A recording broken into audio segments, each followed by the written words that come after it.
Hello students, how are you?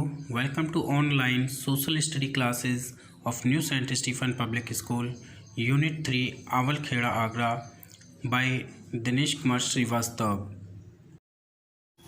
Students, today in this video, we are going to study the 6th chapter from the geography book. The name of the chapter is Manufacturing Industry, and today's topic in this video is Mineral Based Industry. Students, अपने पिछले video में मैंने आपको ये 7 types की mineral based industries बताई थी, जिसमें से आयरन एंड स्टील इंडस्ट्री हम पहले ही डिटेल में पढ़ चुके हैं। और अब एल्यूमिनियम इंडस्ट्री के बारे में आइए पढ़ते हैं, शुरुआत करते हैं। Aluminium smelting is the second most important metallurgical industry in India. यानी जो एल्यूमिनियम स्मेल्टिंग इंडस्ट्री है वो हमारे देश की दूसरी सबसे बड़ी मेटलर्जिकल मतलब मेटल से रिलेटेड इंडस्ट्री है। इट इज़ लाइट, और ये इंडस्ट्री हल्की है। रेजिस्टेंट टू कोरोजन, कोरोजन माने क्या होता है, जो जंग लग जाती है लोहे पर तो उसके प्रति रेजिस्टेंट करने वाली, उसका विरोध करने वाली, रोकने वाली भी can say. A good conductor of heat, और ये हीट का एक गुड कंडक्टर है। मेलेबल, और लचीली भी है। And becomes strong when it is mixed with other metal, और ये काफ़ी स्ट्रॉन्ग हो जाती है जब इसको दूसरी मेटल्स के साथ में मिला दिया जाता है। तो एल्यूमिनियम के वायर वगैरह आते ही हैं, आपको पता होगा। It is use to manufacture aircraft utensils and wires, और इसका प्रयोग किसको मैन्युफैक्चर करने में किया जाता है, एयरक्राफ्ट्स को। यूटेंसिल्स माने जो बर्तन होते हैं, एंड वायर्स माने जो तार होते हैं। It has gained popularity as a substitute of steel, copper, zinc and lead in a number of industry। यानी बहुत सारी ऐसी इंडस्ट्रीज़ हैं जहाँ पर स्टील, कॉपर, जिंक और लेड के सब्सटीट्यूट के रूप में एल्यूमिनियम को ही यूज किया जाता है, और इसी के रूप में इसने पॉपुलैरिटी हासिल की है। Aluminium smelting plants in the country are located in Odisha, West Bengal, Kerala, Uttar Pradesh, Chhattisgarh, Maharashtra and Tamil Nadu. तो इन राज्यों में हमारे जो एल्यूमिनियम स्मेल्टिंग प्लांट्स हैं वो लोकेटेड हैं। इन 2008 and 9 India produced over 15.29 lakh million tons of aluminium, और 2008 to 9 में 2008 से लेकर 9 के बीच में भारत ने लगभग 15.29 लाख मिलियन टन एल्यूमिनियम का प्रोडक्शन किया था। Bauxite, the raw material used in the smelters is a very bulky dark reddish coloured rock, और ये जो एल्यूमिनियम है इसका जो ओर होता है जिसको हम बॉक्साइट कहते हैं, बॉक्साइट से इसको ऑब्टेन किया जाता है। ये एक रॉ मटेरियल के रूप में जो स्मेल्टर्स होते हैं उनमें यूज किया जाता है, और ये एक बल्कि माने भारी डार्क रेडिश कलर का, यानी गहरे रेडिश माने जो लाल कलर का एक रॉक होती है, एक चट्टान या पत्थर होता है, इसका यूज किया जाता है एल्यूमिनियम को प्राप्त करने में। Regular supply of electricity and assured source of raw material at minimum cost are the 2 prime factors for location of the industry. और इस इंडस्ट्री के लोकेशन के लिए जो सबसे 2 प्राइम फैक्टर हैं वो क्या हैं, एक तो रेगुलर सप्लाई ऑफ इलेक्ट्रिसिटी, यानी इलेक्ट्रिसिटी की रेगुलर सप्लाई मिलनी चाहिए, और दूसरा assured source of raw material at minimum cost, यानी कम से कम कॉस्ट पर, कम से कम कीमत पर जो जितना ज़रूरी है उतना रॉ मटेरियल यानी कि बॉक्साइट जो इसका ओर है वो मिल जाए। तो ये इसके लिए जो इंडस्ट्री है उसके लोकेशन के लिए जो नेसेसरी कंडीशन है उनमें है। और वैसे नेसेसरी कंडीशन लोकेशन के लिए मैंने पहले ही आपको पिछले वीडियो में डिस्कस कर दी हैं। अब देखिए पढ़ते हैं केमिकल इंडस्ट्री के बारे में। The chemical industry is in India is fast growing and diversifying. मतलब भारत में जो केमिकल इंडस्ट्री है वो बहुत तेज़ बढ़ने वाली और डाइवर्सिफाइंग इंडस्ट्री है, यानी डिफरेंट टाइप की केमिकल्स बनते हैं हमारे यहाँ। It contributes approximately 3% of the GDP, और ये हमारे टोटल जीडीपी का, ग्रॉस डोमेस्टिक प्रोडक्ट का लगभग 3% कंट्रीब्यूट करती है। It is the 3rd largest in Asia and occupies the 12th place in the world in term of its size. और ये जो इंडस्ट्री है केमिकल इंडस्ट्री वो एशिया की तीसरी सबसे बड़ी इंडस्ट्री है। और पूरे वर्ल्ड की बात करें तो टर्म ऑफ साइज की बात करें तो उसमें 12th प्लेस पर इसको रखा जाता है। It comprises both large and small scale manufacturing units, और इस इंडस्ट्री में लार्ज और स्मॉल दोनों स्केल की जो मैन्युफैक्चरिंग यूनिट हैं वो शामिल हैं। The chemical industry is its own largest consumer, और जो केमिकल इंडस्ट्री है वो खुद अपनी ही सबसे बड़ी लार्जेस्ट कंज्यूमर भी है, क्योंकि जो केमिकल इन इंडस्ट्रीज़ में बनता है वही केमिकल इंडस्ट्री में यूज़ भी होता है। Because basic chemicals undergo processing to further produce other chemicals, क्योंकि जो बेसिक केमिकल्स होते हैं उन्हीं को ही प्रोसेस करके दूसरे प्रकार के जो केमिकल्स होते हैं उनको बनाया जाता है, that are used for industrial application, agriculture और डायरेक्टली फॉर कंज्यूमर मार्केट्स। तो जिनका यूज़ इंडस्ट्रियल एप्लीकेशंस में, एग्रीकल्चर में या डायरेक्टली कंज्यूमर मार्केट्स में भी होता है। 2 types of organic and inorganic chemicals. तो जो केमिकल्स होते हैं उनको हम स्पेशली जो 2 टाइप में डिवाइड कर देते हैं। एक को हम कहते हैं organic chemicals and second one को कहते हैं इनऑर्गेनिक केमिकल्स। तो सबसे पहले पढ़ते हैं ऑर्गेनिक केमिकल्स के बारे में। Organic chemicals include petrochemicals which are used for manufacturing of synthetic fiber, synthetic rubber, plastics, dyestuffs, drugs and pharmaceuticals। तो जो ऑर्गेनिक केमिकल्स होते हैं इनमें पेट्रोकेमिकल्स इन्वॉल्व होते हैं, पेट्रो से बने हुए, पेट्रोल वगैरह से। और विच आर यूज, जो किस में यूज़ किए जाते हैं, किसको बनाने में, सिंथेटिक फाइबर को, या सिंथेटिक रबर जो बनती हैं, प्लास्टिक्स बनती हैं, डाई स्टफ बनते हैं यानी जो कपड़ों को रंगने वगैरह के जो मटेरियल होते हैं, केमिकल्स होते हैं वो बनते हैं, ड्रग्स बनती हैं बहुत सी, उनमें भी यूज़ होता है। साथ ही साथ फार्मास्यूटिकल्स, ये भी मेडिकल से ही रिलेटेड है, दवाओं से। Organic chemical plants are located near oil refineries और पेट्रोकेमिकल प्लांट्स। जितने भी ऑर्गेनिक केमिकल प्लांट्स हैं वो ऑयल रिफाइनरीज के पास में लोकेटेड हैं, या फिर जो पेट्रोकेमिकल प्लांट्स हैं उनके पास में लोकेटेड है। अब देखिए, inorganic chemicals include sulphuric acid, यानी इसमें सल्फ्यूरिक एसिड को इंक्लूड किया जाता है। इसके अलावा nitric acid, alkalis, soda ash and caustic soda. तो सल्फ्यूरिक एसिड देखिए क्या होता है, यूज टू मैन्युफैक्चर फर्टिलाइजर्स। इसका प्रयोग फर्टिलाइजर्स को, सिंथेटिक फाइबर्स को, प्लास्टिक्स को, एडहेसिव का मतलब जो जोड़ने वाली चीज़ें होती हैं जैसे फेविकॉल वगैरह, पेंट्स जो पेंट होते हैं दीवारों पर करते हैं, डाई स्टफ वगैरह जो होते हैं उनको बनाने में इनका प्रयोग किया जाता है। और soda ash use to make glass, soaps and detergents, paper. जो सोडा होता है उसका यूज़ ग्लास यानी कि कांच बनाने में, साबुन, डिटर्जेंट या फिर पेपर बनाने में किया जाता है। So these industries are widely spread over the country. तो ये जो इंडस्ट्रीज़ हैं वो हमारे देश में काफ़ी विस्तृत एरिया में, बड़े एरिया में फैली हुई हैं। तो नेक्स्ट इंडस्ट्री पढ़ते हैं student, fertiliser industry. The first fertiliser plant in India was set up at Ranipet in Tamil Nadu in 1906।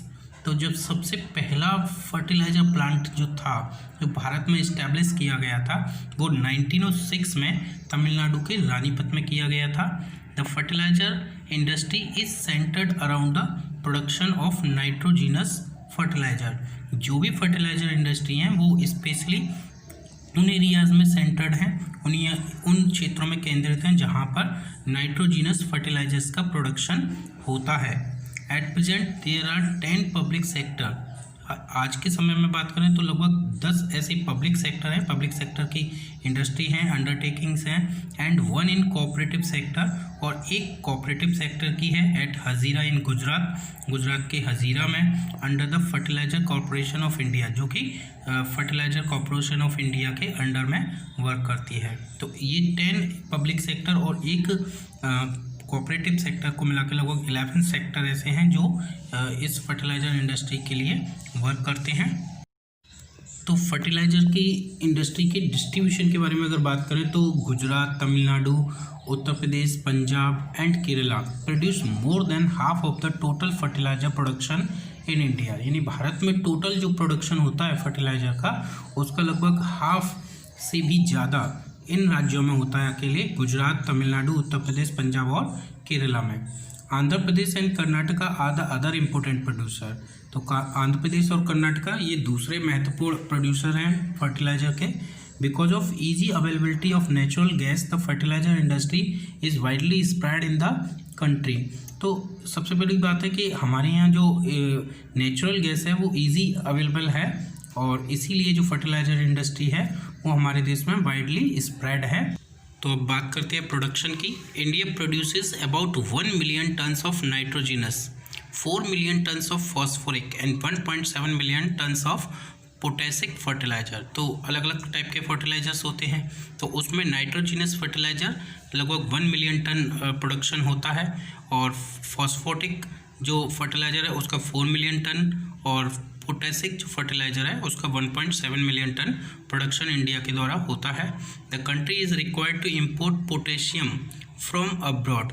और इंडिया को जो पोटेशियम है, पोटेशियम जो पोटेसिक फर्टिलाइजर्स हैं उनका प्रोडक्शन करने के लिए जो पोटेशियम की ज़रूरत पड़ती है उस पोटेशियम को अब्रॉड से यानी विदेशों से इम्पोर्ट करने की ज़रूरत पड़ती है, क्योंकि ये हमारे देश में उतना नहीं मिलता है जितना हमें बाहर से ज़रूरत पड़ती है। तो केमिकल इंडस्ट्रीज़ के बारे में पढ़ते हैं। अब देखिए, cement is essential for construction activities such as building, houses, factories, bridges, roads, airports, dams and for other commercial establishment. तो हम ये सब जानते ही हैं कि सीमेंट की आवश्यकता इन सब के कंस्ट्रक्शंस के लिए होती है। बिल्डिंग्स हैं, हाउसेज हैं, फैक्ट्रीज़ हैं, ब्रिजेस हैं, रोड्स, एयरपोर्ट्स और बहुत से दूसरे जो कमर्शियल इस्टेब्लिशमेंट हैं। This industry requires bulky and heavy raw material like limestone, silica, alumina and gypsum. और इस इंडस्ट्री को जो बल्की और हैवी मटेरियल हैं उनकी ज़रूरत पड़ती है। लाइमस्टोन है, उनमें सिलिका है, एल्यूमिना है और जिप्सम है। Coal and electric power are needed apart from rail transportation. तो रेल ट्रांसपोर्टेशन की तो ज़रूरत पड़ती है क्योंकि ये काफ़ी बल्की मटेरियल है, वन प्लेस टू अनदर ले जाने में ज़रूरत पड़ती है रेल की। उसके अलावा इलेक्ट्रिसिटी पावर की और कोल की भी ज़रूरत पड़ती है। The first cement plant was set up in Chennai in 1904। तो जो सबसे पहला सीमेंट प्लांट था इंडिया के अंदर वो चेन्नई में इस्टेब्लिश किया गया था 1904 में। तो आप देख सकते हैं यहाँ ACC, अल्ट्राटेक इंडिया की कुछ पॉपुलर सीमेंट कंपनीज़ हैं। अब पढ़ते हैं ऑटोमोबाइल इंडस्ट्री। तो ये आप देख सकते हैं इसमें डिफरेंट ऑटोमोबाइल कंपनीज़ के लोगोज दिए हुए हैं। Automobile provides vehicle for quick transport of good services and passenger. तो वस्तुओं, सेवाओं और यात्रियों की क्विक ट्रांसपोर्ट के लिए यानी जल्दी से वन प्लेस टू अनदर ले जाने के लिए ऑटोमोबाइल इंडस्ट्री व्हीकल प्रोवाइड करती है। जिनमें कौन कौन से व्हीकल्स होते हैं हम जानते ही हैं। वैसे ट्रक्स हैं, बसेस हैं, cars, motorcycles, scooters, 3 wheelers and multi utility vehicles are manufactured in India at various centre. बहुत सारे सेंटर्स हैं इंडिया के अंदर जहाँ पर ये जो मल्टी यूटिलिटी व्हीकल्स हैं उनको मैन्युफैक्चर किया जाता है। The industry is located around Delhi, Gurgaon, Mumbai, Pune, Chennai, Kolkata, Lucknow, Indore, Hyderabad, Jamshedpur and Bangalore. तो ये कुछ प्रमुख इंडिया के प्लेसेस हैं जहाँ पर ये जो इंडस्ट्री है ऑटोमोबाइल इंडस्ट्री लोकेटेड है इन एरियाज़ में।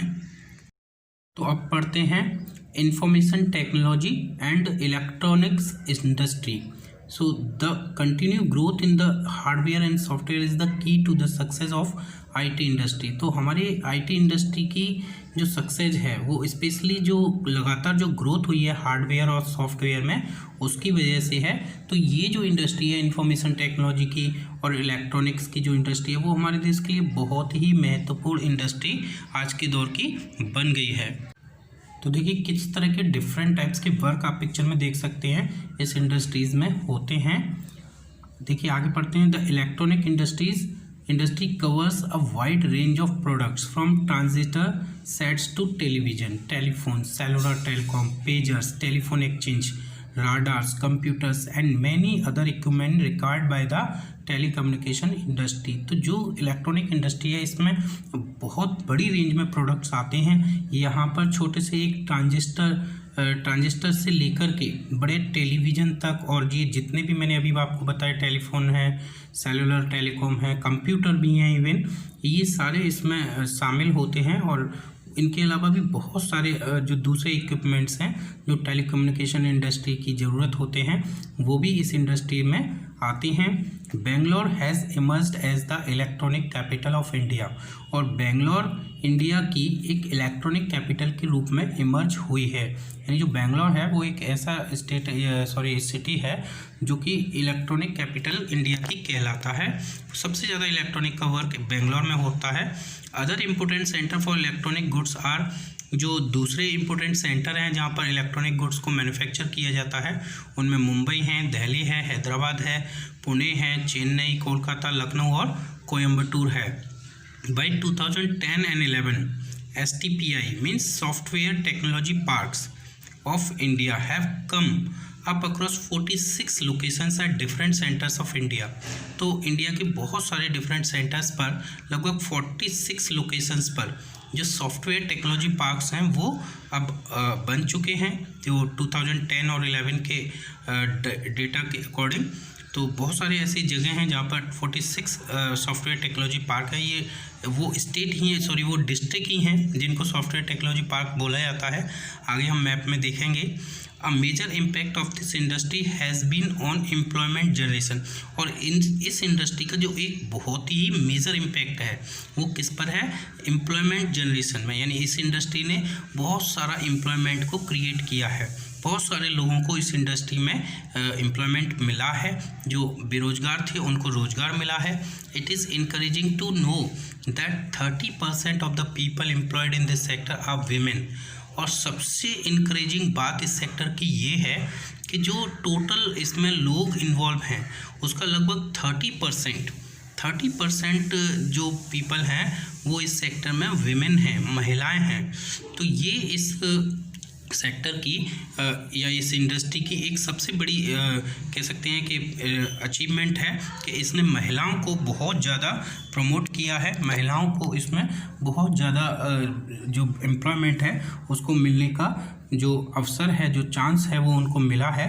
तो अब देखिए हम पढ़ते हैं जो हमारे बहुत सारे जो लोकेशंस हैं ये सारे हमारे सॉफ्टवेयर टेक्नोलॉजी पार्क्स हैं। आप देख सकते हैं इसमें लगभग पूरी इंडिया में ये लगभग फैले हुए हैं। नोएडा भी है इसमें, श्रीनगर भी है, मोहाली है, जयपुर है, इंदौर है, हैदराबाद है, चेन्नई है, मुंबई है, पुणे है, विशाखापट्टनम है, कोलकाता भी है, भुवनेश्वर भी है, और नीचे जाएँ तो तिरुवनंतपुरम भी है जो कि केरला में है। तो ये बहुत सारे टेक्नोलॉजिकल पार्क्स हैं, और ये अक्सर मैप में भी, हमारा जो मैप का क्वेश्चन आता है बोर्ड में उसमें भी पूछे जाते हैं लोकेट करने के लिए कि सॉफ्टवेयर टेक्नोलॉजी पार्क को लोकेट करें। तो इनको आप स्टडी करें अच्छे से। अब पढ़ते हैं, देखिए industrial pollution and environmental degradation के बारे में। हम जानते हैं कि ये जितनी भी इंडस्ट्रीज़ हैं सभी से कुछ ना कुछ इंडिया के लिए बेनिफिट होता है। सारी इंडस्ट्री इंडिया की इकोनॉमी में कंट्रीब्यूट करती हैं, लेकिन साथ ही साथ इनसे कुछ साइड इफ़ेक्ट्स भी होते हैं, और स्पेशली वो साइड इफ़ेक्ट्स पॉल्यूशन के रूप में हमारे सामने आती हैं। तो वही साइड इफ़ेक्ट्स आज हम इनके बारे में पढ़ना शुरू करते हैं। तो सबसे पहले हम पढ़ते हैं एयर पॉल्यूशन, जो कि बहुत ही ज़्यादा होता है।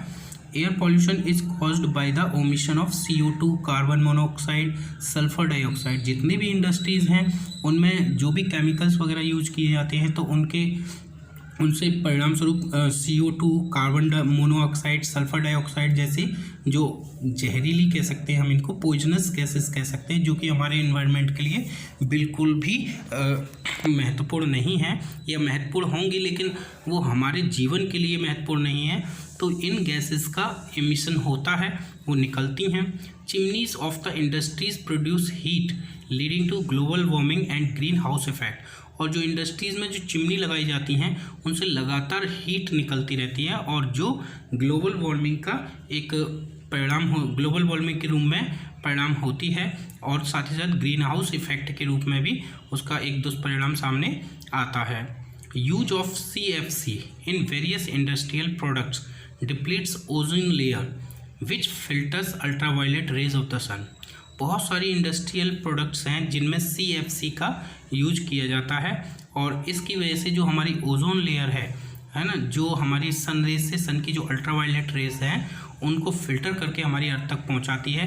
वो ओजोन लेयर धीरे धीरे उसकी वजह से डिप्लीट होती जा रही है, समाप्त होती जा रही है। तो ये एक बड़ी समस्या है हमारे सामने। Air pollution effects the human health of humans. तो एयर पॉल्यूशन हमारे ह्यूमन की हेल्थ को भी इफेक्ट करता है, एनिमल्स की, प्लांट्स की alike, and also causes damages to buildings. और इसकी वजह से बहुत सारी जो बिल्डिंग्स होती हैं वो भी डैमेज हो जाती हैं। तो नेक्स्ट पढ़ते हैं water pollution. Dumping of organic and inorganic industrial waste into water bodies pollute the water. यानी बहुत सारी इंडस्ट्रीज़ हैं जिनसे ऑर्गेनिक और इनऑर्गेनिक जो वेस्ट मटेरियल होते हैं उनको वाटर बॉडीज़ में छोड़ दिया जाता है, जिससे जो वाटर बॉडीज़ का जो वाटर है वो पूरी तरह से पॉल्यूट हो जाता है और उसमें बहुत सारे रहने वाले जो जीव हैं वो मर जाते हैं। Water pollution is also caused by the discharge of untreated chemical waste. और बहुत सारे केमिकल वेस्ट होते हैं जो इंडस्ट्रीज से निकलते हैं, लेकिन उनको पहले से अच्छे से ट्रीट नहीं किया जाता। मतलब उनको पहले से थोड़ा सा उनमें जो हार्मफुल मटेरियल ज़्यादा है उनको अलग नहीं कर लिया जाता है और उनको डायरेक्ट ही, जैसे उसमें डाइज होती हैं, डिटर्जेंट्स होते हैं, acids, heavy metals like lead and mercury, plastic, fertiliser etcetera, ये सारी चीज़ें होती हैं और उनको पानी में डायरेक्ट जो वाटर बॉडीज़ हैं उनमें छोड़ दिया जाता है। इससे वाटर पॉल्यूशन हो जाता है। Industries which produce paper, pulp, chemical, leather, acids, dyes, fertilizer, etc. generate lots of toxic waste। In industry से जिनमें ये सारी चीज़ें प्रोड्यूस होती हैं उनसे बहुत सारे टॉक्सिक वेस्ट निकलते हैं विच किल्स द एक्वेटिक लाइफ। और इन टॉक्सिक वेस्ट की वजह से, टॉक्सिक वेस्ट इस तरह से जो बहुत ही जहरीले किस्म के वेस्ट होते हैं, वेस्ट मटेरियल होते हैं जो कि एक्वेटिक लाइफ को, यानी एक्वेटिक लाइफ का मतलब जो जल के अंदर जो जीवन होता है, मछलियां हैं, फ्रॉग्स हैं और बहुत सारे जो जलीय वनस्पति और जीव जंतु होते हैं, उन सब की लाइफ के लिए बहुत ही हैज़ार्डस होते हैं। उन सबको वो किल कर देते हैं, मार देते हैं। तो इस तरह से वाटर पॉल्यूशन एक बड़ी समस्या है। तो इसके कुछ इम्प्रूव वो भी होनी चाहिए जो इनको कम कर सके। तो हम कह सकते हैं कि ये सब चीज़ें रोकनी चाहिए या फिर उनको वेस्ट मटेरियल को वाटर बॉडीज़ में जाने से पहले उनको किसी न किसी तरह से ट्रीट कर दिया जाए अच्छे से। नेक्स्ट है thermal pollution. Thermal pollution of water occurs when hot water from factories and thermal plant is drained into river and ponds before cooling। Thermal pollution कब होता है? थर्मल पॉल्यूशन भी ये वाटर का ही होता है जब फैक्ट्रीज और इंडस्ट्रीज़ के द्वारा जो गर्म पानी है, उनमें बहुत सारा गर्म पानी बनता है जो भी प्रोसेस होती है उसके बाद में, तो इन थर्मल प्लांट से जो गर्म पानी है वो डायरेक्ट रिवर या पॉन्ड में ठंडा करने से पहले ही छोड़ दिया जाता है। उसको डायरेक्ट उसी में ही उसकी निकासी कर दी जाती है। तो ये वाटर को पॉल्यूट करती है। तो और जो गर्म पानी है उसकी वजह से जो एक्वेटिक लाइफ है, जो उसमें रहने वाले जीव जंतु हैं, वो उस गर्म पानी की वजह से उसमें मर जाते हैं और फिर उनके मरने के बाद जो पानी होता है वो पॉल्यूट भी हो जाता है। तो अगर हमें इसको रोकना है तो क्या करना है कि ये जो वाटर है फैक्ट्रीज से निकलने वाला, उसको पहले से ठंडा कर लिया जाए और जब वो ठंडा हो जाए उसको किसी जगह पर एक स्टोर कर लिया जाए। स्टोर करके जब वो ठंडा हो जाए, उसको ठंडा होने के बाद में ही उसको वाटर बॉडीज़ के लिए या पॉन्ड्स या रिवर्स के लिए रिलीज़ किया जाए। तो ये एक अच्छा तरीका होगा जिससे हम इस तरह के जो वाटर पॉल्यूशन है उसको रोक पाएंगे, क्योंकि वाटर हमारे लिए बहुत ही ज़्यादा प्रीसियस है, एनिमल्स के लिए भी। नेक्स्ट है देखिए noise pollution. High intensity sound generated by running machine, siren, drilling, fans etcetera leads to noise pollution. हम जानते हैं कि हमारी जो इंडस्ट्रीज़ हैं उनमें बहुत सारी मशीन्स चलती हैं, सायरन यूज़ होते हैं, ड्रिल मशीन चलती हैं, ड्रिलिंग का साउंड होता है, बहुत सारे फैंस चलते हैं, पंखे डिफरेंट टाइप के चलते हैं। तो उन सारे सबकी वजह से बहुत ज़्यादा साउंड क्रिएट होता है और ये जो साउंड होता है वो बहुत ज़्यादा इंटेंसिटी वाला होता है, यानी बहुत तीव्रता वाला, बहुत तेज होता है, जिसकी वजह से नॉइज़ पॉल्यूशन होता है। It causes irritation. इसके कारण कौन कौन सी चीज़ें होती है? इरिटेशन होता है, हियरिंग इम्पेयरमेंट माने सुनने की जो शक्ति होती है वो कम हो जाती है, हार्ट अटैक भी हो जाता है among the near by people, जो पास में लोग रहते हैं उनमें। तो नेक्स्ट टॉपिक है कंट्रोल ऑफ एनवायरमेंटल डिग्रेडेशन। जो एनवायरनमेंट का जो डिग्रेडेशन हो रहा है उसको कैसे कंट्रोल किया जाए, और स्पेशली यहाँ वाटर को, जो एक क्वेश्चन आता है बोर्ड में अक्सर जो बहुत इंपॉर्टेंट है, लगभग हर साल पूछा जाता है कि हम जो इंडस्ट्रियल इंडस्ट्रियल एंड पॉल्यूशन है जो फ्रेश वाटर का, यानी इंडस्ट्रीज़ की वजह से जो फ्रेश वाटर पॉल्यूट हो जाता है, तो उसको कैसे हम कंट्रोल करें। तो ये बहुत ही इंपॉर्टेंट टॉपिक है, तो आप ध्यान दें। Minimising use water for processing by reusing and recycling it in two और मोर सक्सेसिव स्टेजेस। हमें क्या करना चाहिए, जो वाटर का यूज़ है उसको मिनिमाइज़ करना चाहिए, कम से कम उसका प्रयोग करना चाहिए, और साथ ही साथ जो डिफरेंट स्टेजेस हैं इंडस्ट्रीज़ में, अलग अलग स्टेज पर वाटर का यूज़ होता है।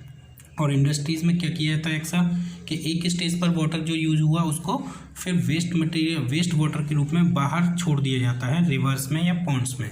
तो इससे रिवर और पॉन्ड्स तो पॉल्यूट होते ही हैं, साथ ही साथ दूसरी स्टेज पर फिर से एक नए वाटर का यूज़ करना पड़ता है। तो हमें क्या करना चाहिए, रीयूज़ करना चाहिए, वाटर को रिसाइकिल करना चाहिए, यानी जो वाटर फर्स्ट स्टेज पर यूज किया उसी को थोड़ा रिसाइकिल करके सेकंड स्टेज पर या थर्ड स्टेज पर भी यूज़ करना चाहिए। इससे क्या होगा कि वाटर सेव भी होगा, और जो दूसरा वाटर है जो पॉल्यूट होने जा रहा है वो भी पॉल्यूशन नहीं होगा। Harvesting of rain water to meet water requirements, बहुत ज़्यादा पानी की ज़रूरत पड़ती है हमारी इंडस्ट्रीज़ में वाटर की, तो उसके लिए हमें क्या करना चाहिए, वहाँ की आवश्यकताओं को पूरा करने के लिए रेन वाटर हार्वेस्टिंग का प्रयोग करना चाहिए। अगर रेन वाटर जो बारिश का जो पानी है उसका ज़्यादा से ज़्यादा प्रयोग इंडस्ट्रीज़ में करना चाहिए। Treating hot water and effluents before releasing them in rivers and ponds, जो हॉट वाटर होता है इंडस्ट्रीज से निकलने वाला, या बहुत से जो एफ्लुएंट्स होते हैं यानी जो केमिकल वेस्ट होते हैं, उनको डायरेक्ट रिवर या पॉन्ड में जाने से पहले उनको अच्छे से ट्रीट किया जाना चाहिए। कहने का मतलब है उनको ऐसा कर दिया जाना चाहिए, हॉट वाटर को ठंडा कर देना चाहिए, और जो एफ्लुएंट्स हैं उनको इस तरह का कर देना चाहिए कि वो पानी में जा करके उसको पॉल्यूट ना करें, या उनको कहीं दूसरी जगह पर स्टोर किया जा सके। Treatment of industrial effluents can be done in 3 phases, और जो ट्रीटमेंट है इंडस्ट्रियल एफ्लुएंट्स का, हॉट वाटर का, या जो केमिकल जो वेस्ट हैं उनका 3 फेजेस में किया जा सकता है। तो यहाँ वो 3 फेजेस हैं, ये पूरा आंसर आपको लिखना पड़ेगा, है ना। पहला है primary treatment by mechanical means, जो मैकेनिकल मीन्स है, मैकेनिकल साधन है, उनके द्वारा प्राइमरी ट्रीटमेंट उनका किया जाना चाहिए। This involves screening, grinding, flocculation and sedimentation, और इसमें कौन कौन सी प्रोसेस शामिल हैं, स्क्रीनिंग है, ग्राइंडिंग है, और जो केमिकल वेस्ट है उनका फ्लैकुलेशन है, और साथ ही साथ उनका सेडिमेंटेशन है। तो ये सारी प्रोसेस करके हम उनको प्राइमरी ट्रीटमेंट दे सकते हैं। Secondary treatment by biological process, और जो दूसरा ट्रीटमेंट है वो बहुत सी बायोलॉजिकल प्रोसेस से होता है। Tertiary treatment by biological, chemical and physical processes, और जो तीसरा ट्रीटमेंट है वो भी बायोलॉजिकल, केमिकल और फिजिकल प्रोसेसेस से होता है। This involves recycling of waste water, और इसमें क्या क्या शामिल है, जो वेस्ट वाटर है उसका रिसाइकलिंग शामिल है। नॉइज एब्जॉर्बिंग मटेरियल्स में बी यूज्ड, और स्पेशली ऐसे मटेरियल इसमें यूज किए जाने चाहिए जो नॉइज़ को भी एब्जॉर्ब कर लेते हैं। तो इससे क्या होगा, जो नॉइज़ इनसे क्रिएट होगा उसको ऑब्जर्व कर लिया जाएगा, तो साथ ही साथ जो नॉइज़ पॉल्यूशन है वो भी नहीं होगा। या फिर यहाँ पे नॉइज़ का मतलब उन मटेरियल से है जो कि वाटर के लिए काफ़ी खतरनाक होते हैं, तो वो भी इसमें एब्जॉर्ब कर लिए जाएंगे। तो इस तरह से हम जो इंडस्ट्रियल पॉल्यूशन है फ्रेश वाटर का, उसको हम कंट्रोल कर पाएंगे। तो हमारा नेक्स्ट टॉपिक है वो है NTPC, मतलब national thermal power corporation limited. So students, let's start. NTPC is a major power providing corporation in India, यानी ये जो NTPC है वो हमारे देश का सबसे बड़ा पावर प्रोवाइड करने वाला कॉरपोरेशन है। It has ISO certification for EMS, यानी कि एनवायरनमेंट मैनेजमेंट सिस्टम, यानी एनवायरनमेंट मैनेजमेंट सिस्टम, एनवायरनमेंट को जो किसी भी तरह का नुकसान नहीं पहुंचाता है, तो उसके लिए ये ISO सर्टिफाइड है 14001 से।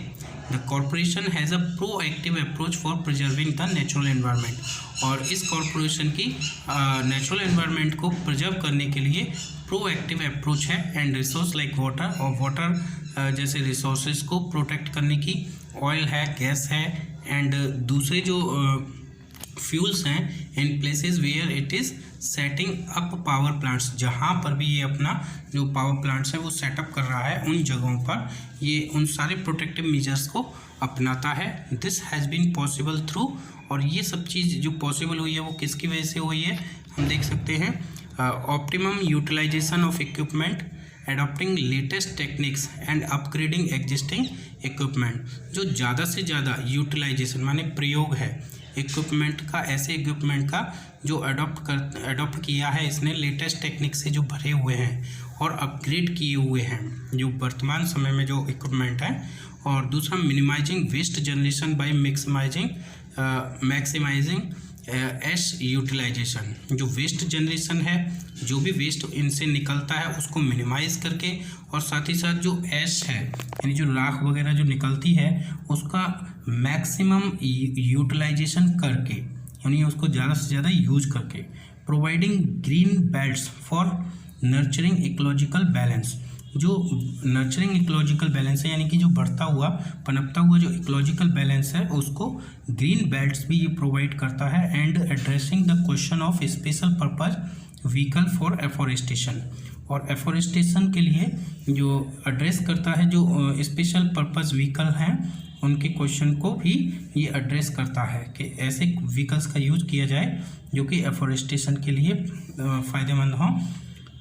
रिड्यूसिंग एनवायरमेंटल पॉल्यूशन थ्रू एश पॉन्ड मैनेजमेंट। और इसमें एश पॉन्ड मैनेजमेंट का भी एक वो प्रोसेस लिया जाता है जो कि एनवायरमेंटल पॉल्यूशन को काफ़ी रिड्यूस करता है। Ash water recycling system and liquid waste management. और साथ ही साथ इसमें जो एश वाटर रिसाइकलिंग सिस्टम है उसको भी यूज किया जाता है, लिक्विड वेस्ट मैनेजमेंट है उसको भी यूज किया जाता है। Ecological monitoring, reviews and online database management for all it's power stations. तो जो इकोलॉजिकल मॉनिटरिंग है वो भी इसमें शामिल होती है। Reviews and online database management, इसमें जो ऑनलाइन डाटाबेस मैनेजमेंट सिस्टम है उसको रिव्यू करने वाली प्रोसेस भी शामिल रहती है। इसके जितने भी पावर स्टेशंस हैं पूरे देश के अंदर, तो उन सभी पावर स्टेशंस में एनटीसीपी के ये सारे जो सिस्टम हैं जो अभी इसमें एक्सप्लेन किए गए उन सब को एक तरह से यूज किया जाता है जिससे कि किसी भी तरह का एनवायरमेंटल पॉल्यूशन ना हो।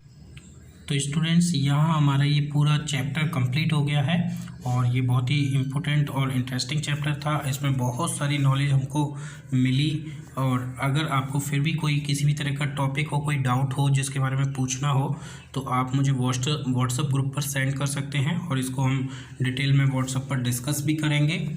So thank you student for watching this video.